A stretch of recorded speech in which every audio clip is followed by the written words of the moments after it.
पिछले वीडियो में हम लोग डिस्कस किए थे डायरेक्ट मेथड। इस वीडियो में हम लोग डिस्कस करेंगे इनडायरेक्ट मेथड। अब इनडायरेक्ट मेथड में स्वाइनबर्न्स टेस्ट हम लोग इस वीडियो में डिस्कस करेंगे, जो कि बहुत ही इंपॉर्टेंट एक टेस्ट है। शंट मशीन के लिए स्वाइनबर्न हम टेस्ट करते हैं। तो शंट वो जेनरेटर भी हो सकता है, डीसी मोटर भी हो सकता है। नो लोड कंडीशन पे हम लोग स्वाइनबर्न टेस्ट करते हैं। DC shunt motor and DC shunt generator के लिए ही एप्लीकेबल है स्वाइनबर्न टेस्ट।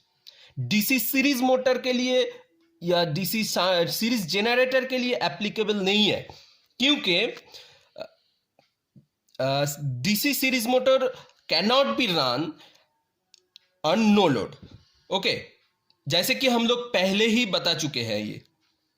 तो हम लोग स्वाइनबर्न टेस्ट करेंगे डीसी शंट मोटर और डीसी शंट जेनरेटर के लिए। ओके,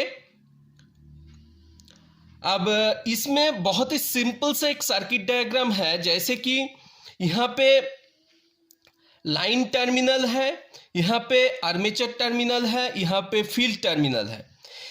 अब यहां पे एक वोल्टेज मेजर करने के लिए वोल्टमीटर लगा दिए। अब लाइन टर्मिनल में लाइन को मेजर करने के लिए एक एमीटर हमने लगा दिया। फील्ड करंट को मेजर करने के लिए हम लोग फील्ड टर्मिनल के अक्रॉस में एक एमीटर लगा दिया, और आर्मेचर टर्मिनल में हम लोग एक एमीटर लगा दिया ताकि आर्मेचर करंट को हम मेजर कर पाए। यहां पे आई ए नॉट से रिप्रेजेंट किया हुआ है, क्योंकि ये नो लोड कंडीशन में वर्क करता है। तो नो लोड कंडीशन में हम लोग जो लाइन करंट लेंगे उसको हम आई नॉट से रिप्रेजेंट किया, और जो आर्मेचर करंट लिए हैं उसको हमने रिप्रेजेंट किया आई ए नॉट से। अब हम एफिशिएंसी, मोटर का एफिशिएंसी कैसे निकालेंगे इस टेस्ट से, मोटर और जेनरेटर के एफिशिएंसी कैसे निकालेंगे। तो जैसे कि late V is equal to supply voltage to the motor, I naught equal to no load current, IA naught equal to no load armature current, ISH is the current of the shunt field winding, RSH is equal to resistance of the shunt field winding, RA is the resistance of the armature winding, RA naught equal to armature resistance at no load. Okay, अब at no load condition armature current is given by. तो armature current को अगर no load condition में लिखा जाए तो कितना होगा armature current, I A naught that equal to I naught minus I S H. Okay, so no load input power is given by, तो नो लोड कंडीशन में इनपुट पावर कितना होगा, पी आई से रिप्रेजेंट किया, that equal to V into I not.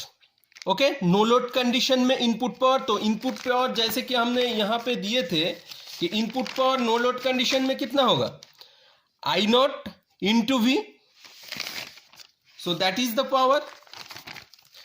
अब iron losses in the core, friction losses in the bearing and commutator, windage losses, armature copper losses at no load. Okay, तो ये सारे का सारा losses है, तो इसको भी कंसीडर करना है। कैसे, stray load losses that equal to iron losses plus friction losses plus windage losses. Okay, तो यहां पे क्या हुआ, that equal to input power at no load minus armature copper losses at no load minus field copper losses. Okay, इसको ही हमने ऐसे represent किया, nothing else. Input power at no load which is उससे माइनस किया armature copper losses at no load, armature copper losses at no load minus field copper losses.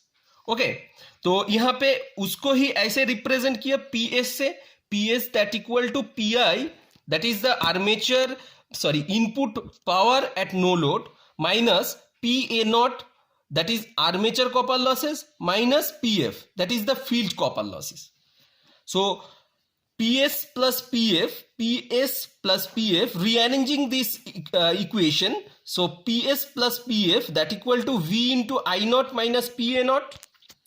But PS plus PF that equal to constant losses. So this is the constant losses, that is stray load losses plus PF मतलब क्या है, field copper losses, ये एक constant losses है, तो इसको हमने मान लिया PC. तो PC is nothing but V into I naught minus PA naught. Okay, we can represent it in equation number 3. Okay, so in case of motor, let I equal to value of the motor current at which the efficiency is to be calculated. Okay, motor input that equal to V into I. Armature copper losses कितना होगा, IA square into RA. But IA का value कितना होता है, I minus ISH motor case के लिए. Armature copper losses कितना होगा तब, armature copper losses that equal to होगा जो IA था उसके जगह पे हम लोग कितना बिठाया, I minus ISH, so square into RA होगा. सो इसको इक्वेशन नंबर 5 मान. अब from the equation number 3 constant losses that equal to कितना, हम लोग कितना मिला था, PC. सो अब total losses that equal to armature copper losses plus constant losses. तो आर्मेचर कॉपर लॉसेस कितना मिला था, इतना मिला था I minus ISH square into RA, और कांस्टेंट लॉसेस कितना मिला था, PC मिला था, तो उसको ही यहां पे लिख दिए. तो ये इक्वेशन नंबर 6 इसको लिखा. So we know that efficiency equal to output by input power which is multiplied by 100. So input power minus losses is nothing but the output power. So ऐसे ही हम लोग लिखे, इसलिए input power minus losses divided by input power which is multiplied by 100. Okay, now motor efficiency that equal to input power कितना था, V into I था. So this is the input power था motor का, तो V into आई यहाँ पे लिखे. और लॉसेस कितना कैलकुलेट हुआ था, I minus ISH square into RA plus PC. So this is the constant losses and this is the variable losses, that is the armature copper losses. Okay, so ultimate efficiency कितना आया, V into I minus I minus ISH whole square into RA minus PC which is multiplied by 100 divided by V into I. This is the percentage efficiency of the motor. अब generator के देख लेते हैं. So when machine runs as generator, the value of the armature current IA is given by IA equal to I plus ISH होगा. Generator output कितना होगा, V into I. Armature copper loss that equal to क्या होगा, IA square RA. Similarly मतलब motor case के लिए जैसे ही किया वैसे ही हम लोग करेंगे, मगर यहाँ पे जो मतलब आर्मेचर करंट होता है ये चेंजेस आता है आर्मेचर करंट में. तो आर्मेचर करंट का वैल्यू मोटर केस के लिए क्या होता है, IA equal to I minus ISH होता है. जनरेटर केस के लिए क्या होता है, IA equal to I plus ISH होता है. ओके, तो वही लिखेंगे ना, IA स्क्वायर के IA के जगह पे हम लोग पुट करेंगे I प्लस ISH पुट कर दिया तो I plus ISH square into RA हो गया. अब constant losses that equal to PC, जैसे कि पहले ही हम लोग निकाल लिए थे ये, तो टोटल लॉसेस कितना होगा, I plus ISH square into RA plus PC. Okay, we know that for generator case efficiency कैसे निकालते हैं, output divided by input power which is multiplied by 100. Okay, इस केस के लिए हम लोग क्या किया, output power divided by output plus losses which is multiplied by 100. Okay, अब आउटपुट कितना था जनरेटर केस के लिए, आउटपुट कितना मिला था मुझे, तो V इंटू आई ही मिला था ना यहाँ पे. आउटपुट कितना था आउटपुट, जनरेटर का आउटपुट था V इंटू आई, तो V इंटू आई पुट कर दिया और आउटपुट के जगह पे, और लॉसेस के जगह पे टोटल लॉसेस कितना निकला था, ये वाला निकला था I plus I S H square which is multiplied by RA plus PC which is multiplied by 100. So this is the efficiency of the generator, nothing else. बहुत ही सिंपल है.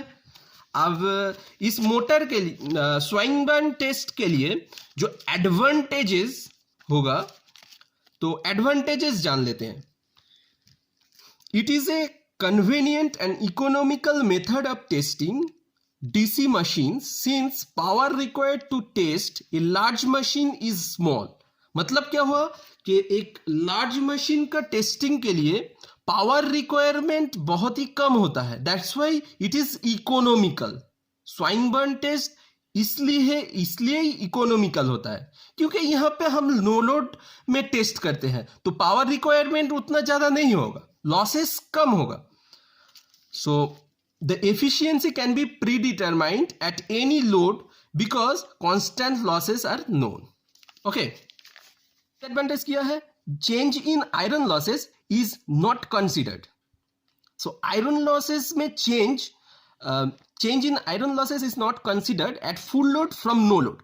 मतलब नो लोड से जब फुल लोड में हम transfer कर रहे हैं लोड को, तो उस टाइम पे हम लोग आयरन लॉसेस को कंसीडर नहीं कर रहे हैं क्योंकि फुल लोड में आयरन लॉसेस जितना होता है नो लोड में अलग होता है. तो नो लोड से ज्यादा आयरन लॉसेस फुल लोड में होगा क्योंकि due to armature reaction flux is distorted at the full load and as a result iron losses is increased. So full load condition में क्या होता है कि iron losses ज्यादा होता है, मगर उसको हम लोग कंसीडर नहीं किया, उसको हम लोग कांस्टेंट मान के आयरन लॉस को कंसीडर किया था स्वाइनबर्न टेस्ट के लिए.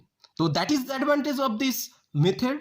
और main disadvantage of this method is Swinburne test can perform only at no load condition. So no load condition में ही हम लोग स्वाइनबर्न टेस्ट को परफॉर्म करते हैं.